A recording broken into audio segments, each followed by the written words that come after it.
السلام علیکم دوستو، میں ہوں وسیم۔ آپ دیکھ رہے ہیں انفو ٹی وی چینل۔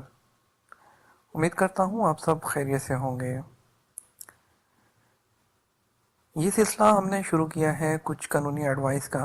بہت سے لوگ جو سعودی عرب میں رہ رہے ہیں ان کو بہت سے مشکلات درپیش ہیں، ان کو نہیں پتہ کہ ان کے اس مسائل کا حل کیا ہے۔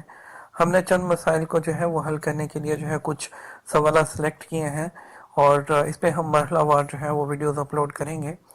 اور آج کی جو ویڈیو ہے وہ ہے اہل خانہ کے خروج و عودہ کے بارے میں۔ یعنی کہ کسی نے کوشچن کیا تھا کہ اگر وہ جو اس کے ایگزٹ ٹرینٹی جو ہے 2 ماہ کا لگایا ہے، اگر اس دوران واپس نہیں آئے تو ان کو کیا جرمانہ ادا کرنا ہوگا، اگر واپس آنے کا ارادہ نہیں ہے تو ویزا کنسل کرانے کے لیے جو ہے ان کو کیا کرنا ہوگا۔ اس کے بارے میں جو ہے ہم آج جو ہے بات کرنے والے ہیں، تو آپ ویڈیو کو شروع سے لے کر اینڈ تک دیکھیے گا۔ اور اگر آپ نے ابھی تک چینل کو سبسکرائب نہیں کیا تو چینل کو سبسکرائب کر لیجئے۔ ہم آپ تک لے کر آتے ہیں بہت ہی اوتھینٹک نیوز سعودی عربیہ کی، اور اس کے علاوہ بیل آئیکن کو ضرور پریس کر دیجیے گا، اور اپنی قیمتی رائے دینا ضرور یاد رکھیے گا۔ تو ان کے اس سوال کا جواب جو ہے یہاں پر دینا چاہیں گے ہم۔ مملکت کے قوانین کے مطابق چھٹی پر جاتے وقت خروج و عودہ ویزا لگایا جاتا ہے جس کی میعاد ہوتی ہے۔ اس دوران واپس آنا لازمی ہوتا ہے۔ اگر مقررہ وقت پر واپس نہیں لوٹا جائے تو مملکت کے لیے اس فرد کو آئندہ 3 برس کے لیے بلیک لسٹ کر دیا جاتا ہے۔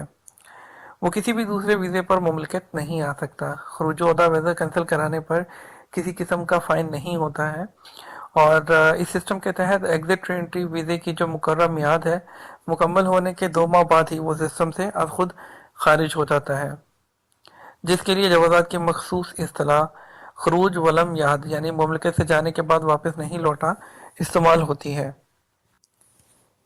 اور یہ اصطلاح اس لیے جو ہے وہ یوز کی جاتی ہے تاکہ اس شخص یا اشخاص کو جو ممنوع افراد کی کیٹیگری ہے اس میں شامل کر دیا جائے، اور ان پر اقامتی ویزے کی خلاف ورزی درج کی جائے، جس کے مطابق وہ افراد آئندہ 3 برس کے لیے جو ہے سعودی عرب نہیں آ سکتے۔ جوازات کے ڈیجیٹل سسٹم کے نفاذ سے قبل ویزے کو کینسل کرانے کے لیے خروج و عودہ پر جانے والوں کو سسٹم سے خارج کرنے کے لیے لمبی کارروائی کرنا پڑتی تھی، جسے جوازات کی جانب سے مختصر کر دیا گیا ہے۔ اب تمام روایتی کاغذی کارروائی ختم کر کے خود کار سسٹم کے ذریعے خروج و عودہ کی مدت کے 2 ماہ بعد از خود ایسے افراد کو ممنوعہ افراد کی فہرست میں شامل کر دیا جاتا ہے۔ یہاں اس بات کا خیال رکھنا ضروری ہے کہ وہ افراد جو خروج و عودہ پر جا کر واپس نہیں آتے ان پر 3 برس کے لیے پابندی عائد کر دی جاتی ہے، اور اس کے علاوہ وہ عمرہ ویزا حج یا عمرہ وزٹ یا حج کے ویزا پر سعودی عرب نہیں آ سکتے۔ ایسے افراد کے لیے ایک ہی راستہ ہے، اگر ان کا سابقہ یعنی کہ جو ہے پرانا کفیل چاہے تو وہ دوبارہ ان کے لیے ویزا جاری کر سکتا ہے۔ مقررہ ممنوع مدت کے دوران 3 برس کی ممنوعات کے بعد یہ پابندی از خود ختم ہو جاتی ہے، اس کے لیے کچھ بھی کرنے کی ضرورت نہیں ہوتی ہے۔